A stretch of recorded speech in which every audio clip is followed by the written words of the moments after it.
고맙습니다. 오늘 보실 말씀 함께 나눕니다. 민수기 제29장 7절부터 11절까지의 말씀입니다.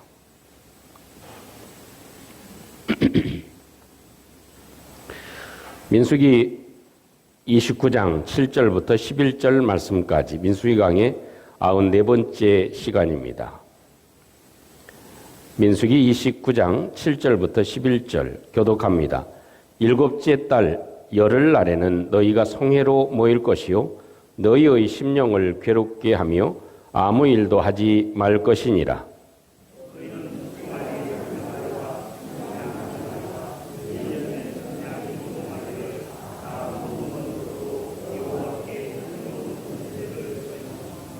그 소재로는 고운 가루에 기름을 섞어서 쓰되 수송아지 한 마리에는 10분의 3이요 순양 한 마리에는 10분의 2요.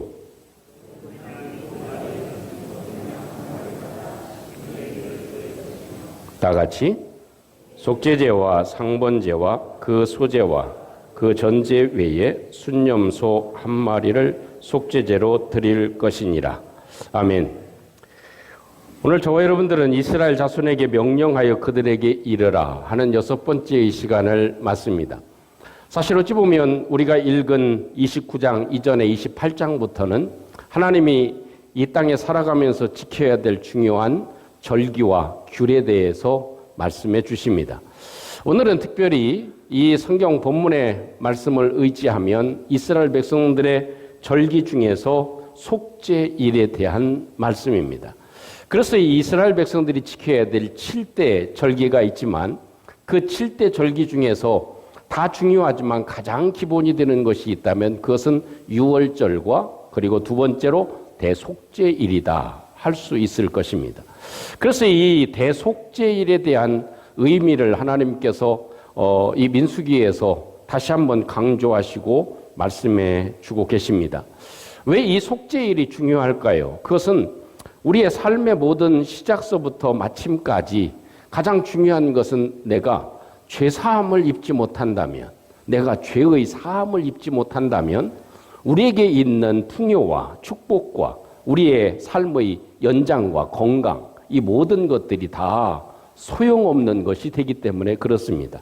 그래 우리의 삶의 가장 중요한 핵심의 시작이라고 할 수 있는 것은 내가 죄사함을 받는 것입니다. 내가 하나님의 사람이 되는 것입니다. 내가 하나님의 은혜로 구원받는 사람이 되는 것. 이것이 우리의 삶의 가장 중요한 부분이 되어질 것입니다. 그런데 이 대속죄일에 대해서는 민수기에서는 그다지 자세하게 기록되어져 있지 않지만 이 대속죄일에 대해서는 레위기 16장에 아주 자세하게 언급되어져 있는 것이 대속죄일에 대한 규례와 또 그 행해야 될 일들, 절차 이런 것들이 자세하게 기록되어져 있습니다. 어찌 보면 다른 그런 절기들, 그런 다른 절기들은 주로 이렇게 감사하고 또 축제적인 그런 의미가 강한 것이 사실입니다. 그런데 이 대속죄일에는 7월 10일 날 하나님께 드리게 되어졌는데 그때는 참 슬픈 날로 하나님이 지나도록 하십니다. 그리고 자신의 모든 삶을 다시 한번 고백하고 또 속죄의 은혜를 간절히 사모하고 또 회개하고 또 금식하는 그런 아주 소중한 날로 하나님이 대속죄일을 정하시는 이 부분이 기록되어져 있습니다. 그래서 레위기 16장 34절 말씀을 보면 이는 너희의 영원한 지킬 규례다. 이스라엘 자손의 모든 죄를 위하여 1년 1차 속죄할 것이다. 이렇게 하나님이 지정해 놓으시고 말씀해 주고 계십니다.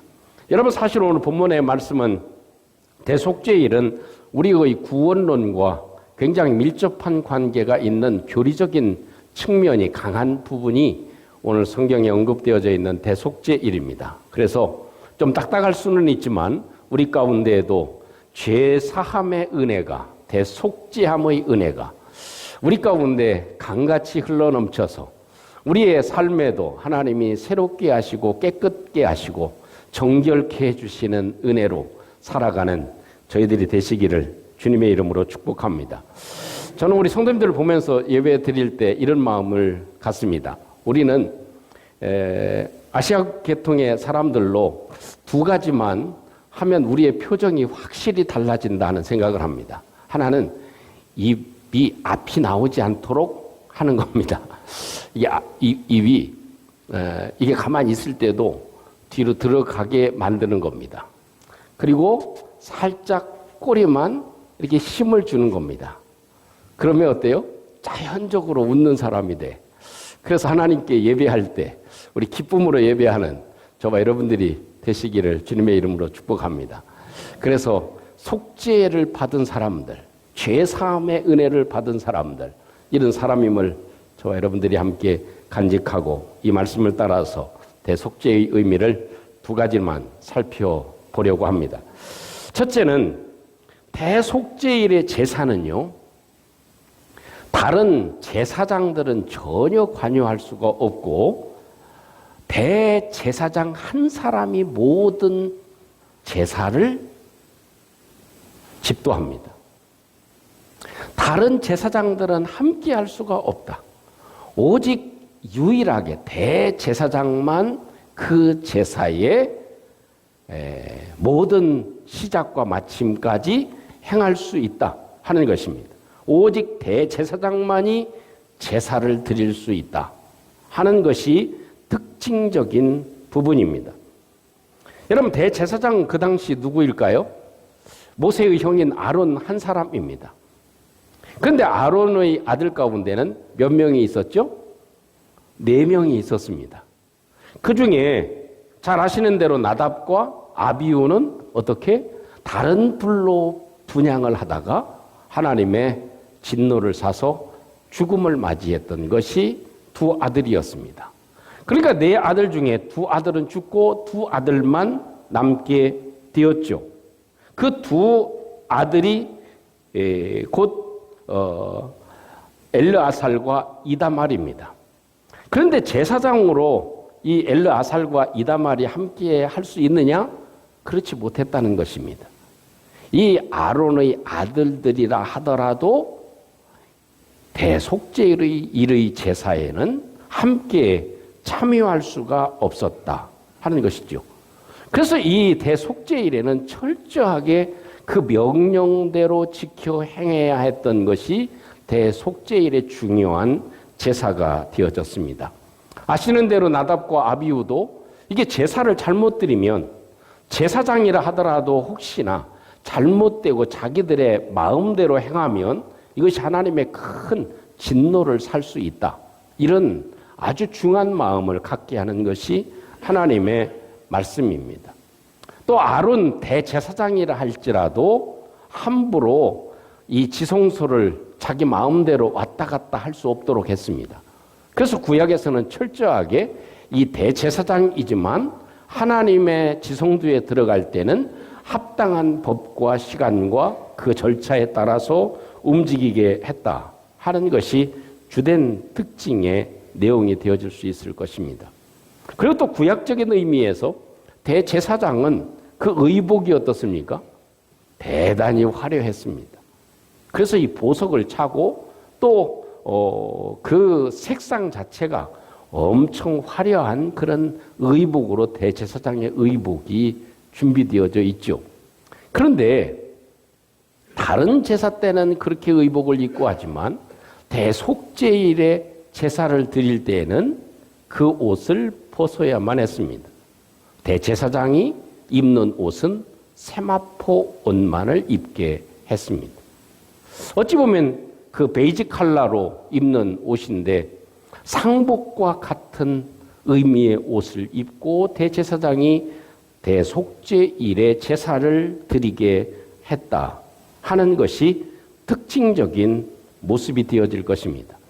여러분, 이 두 가지의 특징을 종합해서 보면 왜 하나님께서 대속죄일에 다른 제사장이 드리지 못하게 하고 오직 대제사장만 제사를 드리게 했을까요?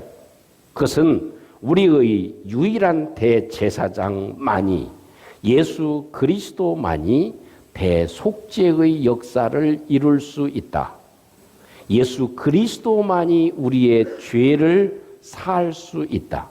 만왕의 왕 되신 예수 그리스도, 유일하신 대제사장 예수 그리스도만이 우리의 죄를 사해 주실 수 있다. 이것을 하나님이 강조하기 위해서 그런 말씀을 해주고 계신 것입니다. 마태복음 17장에 가보면 변화산상에 예수님의 모습이 등장하죠. 그래서 그 3절에 보면 이렇게 기록되어져 있습니다. 그때의 모세와 엘리야가 예수와 더불어 말하는 것이 그들에게 보였다라고 기록되어져 있습니다.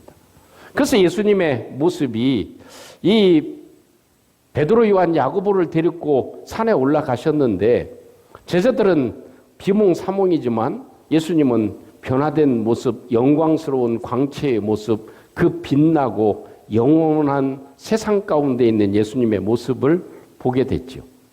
근데 그 속에 누가 나타납니까? 모세가 함께 있었고 엘리야가 함께 있었습니다. 근데 성경에는 이야기하는 것으로 번역되어져 있지만 사실은 이야기가 아니라 의논하신 것입니다. 예수님이 이 변화산상에서 그 모세와 엘리야와 무슨 의논을 하셨겠습니까? 출애굽에 보면 모세는 율법의 대표자입니다. 엘리야는 선지자의 대표자입니다. 그렇기 때문에 구약에서 어떤 율법으로 어떤 법으로 메시아가 죽어야 되는지, 죄사함을 입을 수 있는지, 또한 예언적인 사건에서 예루살렘 성 안에서인지 밖에서인지, 그리고 그 방법은 어떠해야 되는지, 이런 구약적인 이 예언의 말씀이 어떻게 되어져야 이 율법을 완성하고 죄에서 자유함을 입고 속죄의 은혜의 축복을 누릴 수 있게 만드는가, 온전히 어린 양이 돼서 대속죄를 완성할 수 있는가, 이것을 의논하신 줄로 믿습니다. 그래서 예수님께서 변화산상에서 이 세 사람이 함께 의논하게 된 것이죠. 그래서 예수님은 만왕의 왕이신 줄로 믿습니다. 또한 대제사장이신 줄로 믿습니다. 그런데 예수님이 입으신 옷은 화려했습니까? 그렇지 않습니다. 왕의 모습이 아니라, 왕의 옷이 아니라, 대제사장의 화려한 옷이 아니라 예수님은 오히려 피의 옷을 입으셨습니다. 머리에서 흐르는 피를, 그 가시관을 쓰시고 흐르는 피의 옷을 입으셨듯이 이 대제사장이 제사를 드릴 때에는 왕복을 벗고 이 대제사장의 의복을 벗고 세마포 옷을 입듯이 만왕의 왕 되신 예수 그리스도는 그 영광과 그 찬란한 영광의 모습을 내려놓으시고 예수님이 우리의 죄를 위해서 피의 옷을 입으신 줄로 믿습니다. 이것이 곧 대속죄일에 주시는 주님의 은혜고 주님의 역사하심이다 하는 것입니다. 그래서 히브리서 9장 12절 말씀에 이렇게 말씀을 하십니다. 염소와 송아지의 피로 하지 아니하시고 오직 자기의 피로 영원한 속죄를 이루사 단번에 성소에 들어가셨느니라. 할렐루야. 다른 피가 아니라 오직 자기의 피로, 예수 그리스도의 피로 영원한 속죄, 한 번에 모든 죄를 사해 주시는 속죄. 구약에서는 1년에 한 번씩 꼭 해야 됐던 속죄가 아니고 이제는 영원한 속죄를 이루셨다. 그 속죄의 은혜로 우리가 죄사함을 입고 영원한 소망 가운데 성수에 들어가는 즐거움, 하나님을 만나는 즐거움, 하나님과 함께하는 즐거움, 하나님을 아버지라 부를 수 있는 즐거움을 우리에게 주신 줄로 믿습니다. 그래서 예수 그리스도만이 우리의 죄를 씻어주신다. 예수 그리스도의 속죄만이 우리를 사망에서 이기게 하신다. 예수 그리스도의 속죄만이 우리로 하여금 영원한 생명에 들어가게 하신다. 할렐루야. 이것을 보여주는 것이 이 대속죄일의 중요한 특징이 되어질 것입니다. 또한 두 번째로 우리가 이 성경을 통해서 볼 수 있는 것은 이 민수기에서는 이 대속죄일의 제물보다는 이 우리의 태도에 대한 부분이 강하게 드러나 있습니다. 그래서 잘 아시겠지만 레위기 16장에서는 이 두 양이 하나님께 바쳐지는 그런 양에 대한 부분이 상세하게 기록되어져 있죠. 그래서 광야로 끌려나가는 아사셀 양에 대한 기록이 있는 것이 레위기에 기록되어져 있는 말씀이기도 합니다. 그런데 여기 민수기에 서 있는 말씀은 이 대속죄일에 우리의 자세가 어떠해야 되는가? 우리가 죄사함을 받을 때의 자세가 어떠해야 되는가 하는 것에 대한 것이 중점적으로 나타나져 있습니다. 우리 한번 7절 말씀만 갑자기 함께 같이 한번 합독해 봅니다. 7절입니다. 시작. 일곱째 달 열흘날에는 너희가 성회로 모일 것이요 너희의 심령을 괴롭게 하며 아무 일도 하지 말 것이니라. 아멘. 7월 10일 날에는 너희가 거룩한 날로 모일 것이다 라고 얘기를 하시고 두 가지를 말씀하십니다. 그날에는 너희 심령을 괴롭게 해야 된다 라고 얘기를 하십니다. 너희 심령을 괴롭게 해야 된다. 너희 심령을 괴롭게 해라. 그건 무슨 말입니까? NIV 성경에서는 denied yourself 그렇게 얘기를 합니다. 그래서 너희 자신을 부정하라는 것입니다. 너희 자신을 부인하라는 것. 좀 바꾸어 말하면 뭡니까? 내가 하나님 바르지 못해요. 내가 제대로 하나님께 쓰지 못했어요. 내 속을 보니까 깨끗하지 못해요. 하나님 내가 거룩하지 못해요. 내가 하나님을 기쁘시게 하는 삶이 아니에요. 그것이 뭐예요? denied 한다는 것입니다. 그래서 너희 스스로를 다시 한번 돌이켜보고 다시 한번 새롭게 만드는 하나님께 고백하는 그런 시간이 되게 해라. 이것이 하나님이 얘기하시는 심령을 괴롭게 한다 하는 그런 표현의 의미가 됩니다. 다른 영어 성경에서는 자신을 낮추라는 표현으로 번역을 해주고 있기도 합니다. 어쨌든 우리의 모습이 하나님 앞에 낮은 모습으로 나의 모습을 다시 한번 성찰하고 살펴보는 그런 날로 정해라 하는 것이 하나님이 말씀하시는 중요한 내용입니다. 여러분 옆에 있는 건물도 이렇게 좀 낡은 건물이기도 했고 또 무허가 건물이었기 때문에 철거하는 모습을 제가 봤습니다. 자, 그랬을 때 참 마음에 여러 마음이 들더라고요. 그렇게 참 화재 위험도 있고 아이들도 이렇게 좀 위험하고 여러 어려움들이 사실 말 못할 어려움들이 참 많이 있었습니다. 그걸 보면서 하나님 저게 싹 치워져야 되겠는데요.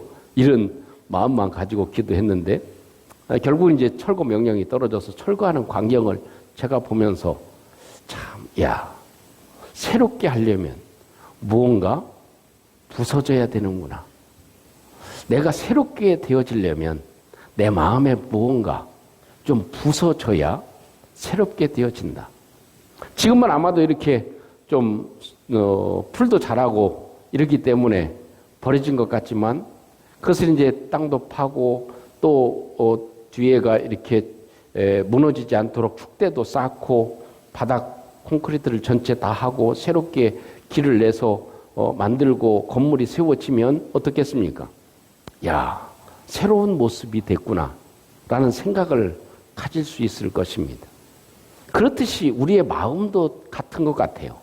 어제 가졌던 마음 오늘 똑같이 갖는 것보다는 오늘 예배를 드리면서 우리의 마음을 다시 한번 denied 하는 것, 새롭게 부수는 것, 없애야 될 것 없애버리고 또 더러운 것 좀 버려버리고 함께 치워나가는 것.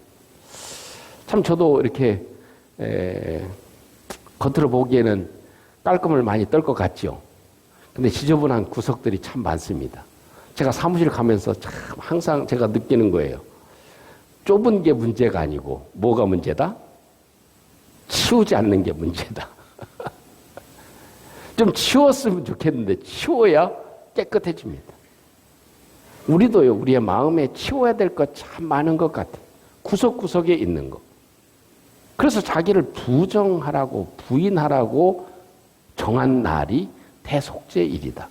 그래서 우리의 구석을 깨끗이 오늘도 예수 그리스도의 보혈로 정결하게 하고 깨끗하게 하는 저와 여러분들이 되시기를 주님의 이름으로 축복합니다. 또 이 대속죄일에는 또 하나 해야 될 일이 뭐라고 합니까? 아무 일도 하지 말라. 이렇게 얘기합니다. 아무 일도 하지 말라. 따라오겠습니다. 아무 일도 하지 말라. 안식일에도 아무 일도 하지 말라고 하죠. 그죠? 아무 일도 하지 말라. 이게 무슨 의미일까요? 우리가 생각할 때는 그냥 놀고 먹고 쉬고 그냥 조용히 있고 그냥 특별히 할 일이 없이 그냥 누워 있고 쉼을 얻는 거. 단순히 그것일까요? 그렇지 않습니다. 성경에서 이렇게 일하지 말고 아무 일도 하지 말라는 건 대속죄일로 대제사장이 양을 잡고 제물을 잡아가지고 제사를 드려서 속죄의 은혜를 입는데 나의 어떤 노력도 하나 도움이 되지 않는다. 동의를 안 하시나 보네요. 그래서 일하지 말라는 거. 너희들이 무엇을 해서 너의 공로가 무엇을 해서 속죄에 도움이 되지 않는다는 것. 우리의 공로, 우리의 의로움, 우리의 행함, 우리의 업적, 우리의 헌신, 우리의 봉사, 이 모든 것들은 내가 속죄함을 입는데 아무런 영향을 미치지 못한다. 그것이 일하지 말라는 의미예요. 그냥 놀고 먹고 그냥 쉬고 우리는 그냥 가만히 있으면 돼. 대제사장 아론이 알아서 다 할 거야. 이것이 아니라는 겁니다. 내가 무엇을 일한다고 무엇을 도와준다고 내가 무엇을 한다고 해서 내가 죄사함을 입고 내 속죄함을 입는데 아무런 도움이 되지 않는다. 오직 예수 그리스도의 보혈로만이 내가 깨끗해진다. 그것을 강조하기 위한 것입니다. 여러분 안식일에도 왜 안식일 날 뭐 일하지 말라, 뜨개질하지 말라, 얼마 동안 걷지도 말라, 무게 있는 거 들지도 말라, 왜 이렇게 얘기하십니까? 일하지 말라고 하십니까?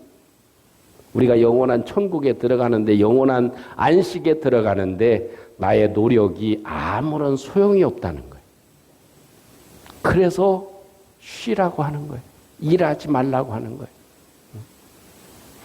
그래서 속죄일도 똑같습니다. 아무 일도 7월 10일 날에는 아무 일도 하지 말라. 그래서 오직 예수 그리스도와 또한 나를 위해서 죽는 양 때문에 내가 죄사함을 입었습니다. 나의 어떤 공로도 어떤 것도 내 죄를 사하는데 아무런 효과를 발휘하지 못합니다. 하는 고백에 동참하는 것이다. 하는 것입니다. 사랑하는 성도 여러분, 우리에게 있어서 구약에서는 1년에 한 번 대속죄일을 정해서 7월 10일 날은 이렇게 하나님께 예배하고 제사해서 모든 죄가 사함을 입는 날로 하나님께서 정해놓으셨습니다. 그러나 이제는 예수 그리스도께서 단번에 우리의 모든 죄를 사해 주셨습니다. 우리의 삶을 다시 한번 살펴보고 이 은혜를 주신 하나님께 감사하고 대속죄일에 다른 분은 제사에 참여할 수 없이 대제사장이 제사에 혼자 그 모든 일을 감당하듯이 예수 그리스도만이 나의 죄를 사해 주시는 유일한 분이심을 오늘도 고백하고 주님께 감사하는 저와 여러분들이 되시기를 주님의 이름으로 축복합니다. 예수 그리스도만이 대제사장이요. 예수 그리스도만이 나의 죄를 사해 주시는 유일하신 분이시다. 라는 것을 오늘도 고백하고 우리에게 필요한 것은 우리 자신을 부정하는 것입니다. 또한 우리 주님의 공로만 의지하는 저와 여러분들이 되셔서 우리 하나님께 영광이 되고 우리가 죄에서 자유함을 얻은 이 축복을 누리며 살아가는 은혜가 있기를 주님의 이름으로 축복합니다. 우리 함께 오늘 말씀을 기억하시고 하나님은 민수기 29장 7절에서 11절까지의 말씀에서 대속죄일에 대한 말씀을 해주고 계십니다. 여러분, 대속죄일은 우리에게 있어서 최고의 소망의 날이요 기쁨의 날이 되어집니다. 내가 죄사함의 은혜를 입는 것, 이것은 우리에게 있어서 가장 소중한 축복이요 은혜가 되어집니다. 예수 그리스도만이 우리의 영원한 대제사장이시고 예수 그리스도만이 나의 죄를 사해주는 유일하신 분임을 오늘도 의지하고 고백합니다. 나를 도와주시고 오늘도 주님의 보혈로 나를 정결케 해 주시옵소서. 우리 주님, 저희들이 오늘도 이 구속의 대속의 은혜를 간직하고 마음을 괴롭게 하는, 다시 한번 우리의 마음을 새롭게 하고 쓸데없는 것을 다 부서뜨리고 버려야 될 것 다 내버리는 저희들 되게 해 주시옵소서. 아무 일도 하지 말라 하는 것은 놀고 먹으라는 얘기가 아니라 내가 어떤 것을 해도 죄사함을 얻는데 아무런 도움이 되지 못하고 예수 그리스도의 능력만이 나에게 필요합니다 하는 것을 고백하는 저희들 되게 해주세요. 우리 함께 같이 한번 기도하겠습니다. 이로우신 우리 아버지 하나님, 은혜를 감사합니다. 오늘도 주님의 십자가의 은혜를 사모합니다. 오늘도 주님의 긍휼을 사모합니다. 우리 가운데 은혜를 베풀어 주시옵소서. 예수 그리스도의 십자가만이 유일하게 저희들의 죄를 사해주는 능력이 됨을 오늘도 고백합니다. 죄인을 새롭게 하는 은총을 우리에게 허락해 주시옵소서. 아버지 하나님, 오늘도 주의 긍휼과 사랑을 베풀어 주셔서 아버지 하나님, 이 거룩한 은혜를 덧입는 저희들 심령을 괴롭게 하듯이 우리의 모든 죄를 다시 한번 고백하게 해주시고 새롭게 심령을 하다듬는 은혜가 있도록 주님이 함께해 주시옵소서. 주님 도와주옵소서. 우리의 영원한 소망 되신 우리 주님, 대속죄의 제물 되어주신 우리 주님, 오늘도 주님을 의지합니다. 오직 저희들의 죄를 사해 주실 수 있는 분은 우리의 유일한 예수 그리스도밖에 없음을 고백합니다. 우리의 죄를 오늘도 정결케 해 주시옵소서. 우리를 새롭게 해 주시옵소서. 예수님 이름으로 기도하옵나이다. 아멘.